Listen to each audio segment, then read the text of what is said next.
আসসালামু আলাইকুম ভিউয়ার্স, সবাই কেমন আছেন? আশা করি ভালো আছেন। ছাদ বাগানে চলে আসলাম। ছাদ বাগানে সুন্দর ফুল ফল শাকসবজি হয়েছে।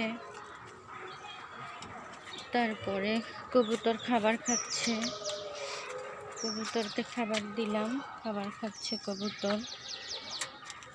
এদিকে গাছপালা, শীতকালীন ফুল ফল শাকসবজি।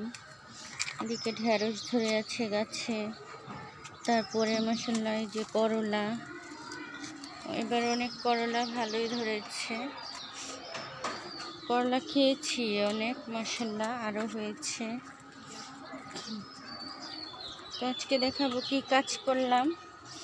আজকে আমি এই যে পালং শাক কিনেছিলাম বাজার থেকে, সব পালং শাক আর গাছের গোড়াগুলো লাগিয়ে দিয়েছি।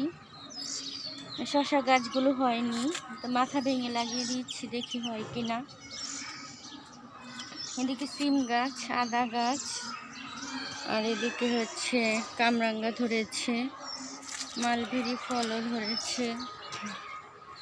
আর এদিকে কুমড়া শাক, লাউ শাক, লাউ শাকে ফুল এসেছে। তারপরে বরবটি সিমের গাছ, এখন আর হচ্ছে না, বরবটি হয়েছিল কিছুদিন আগে, আবার হবে। এদিকে বড়ই গাছ, আলু শাক, এদিকে বিলাতি ধনে পাতা, আর এদিকে হচ্ছে কালো মরিচ, টক ফল, মূলা শাক হচ্ছে, কচু শাক, আর এদিকে পোলাও পাতার গাছ। এদিকে আমার ডালিম ধরেছে, ওদিকে একটা পেকে আছে, লাল হয়েছে। আর এদিকে তো গাজরের বীজ, লাউ বীজ বসিয়েছি।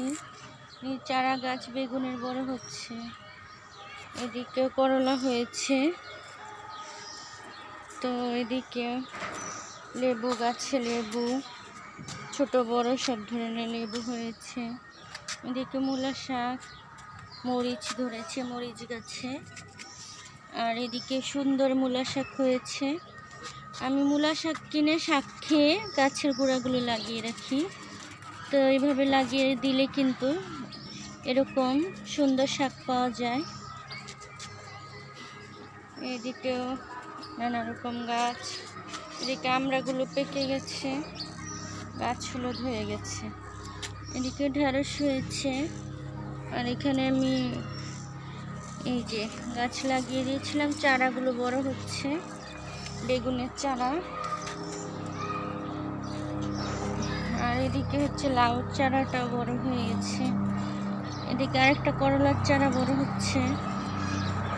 আর এদিকে তো বেগুন গাছে মরা পাতা বা নিচের বড় পাতাগুলো ফেলে দিলে শক্তি পায়। এদিকে মাশাআল্লাহ 2টা বেগুন হয়ে গেছে।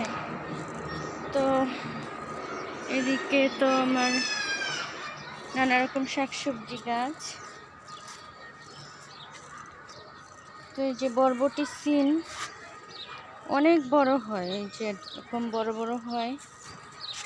তারপরে নানা রকম গাছ, পেঁপে, এদিকে শাকসবজি আছে,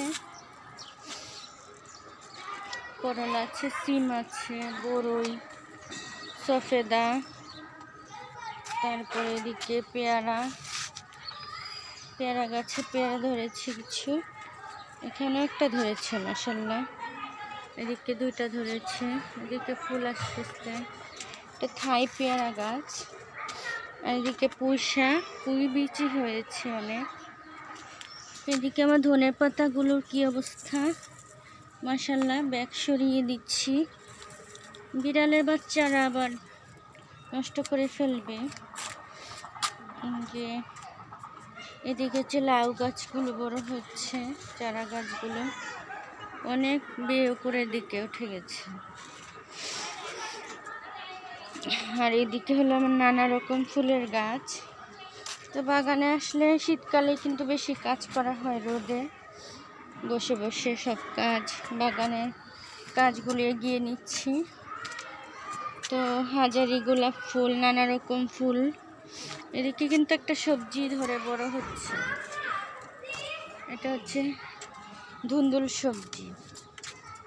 তো সবাই ভালো লাগলে ইউটিউব চ্যানেলটাকে সাবস্ক্রাইব করে দিবেন, সাপোর্ট করে পাশে থাকবেন। ভালো থাকবেন সবাই। আল্লাহ হাফেজ। আসসালামু আলাইকুম।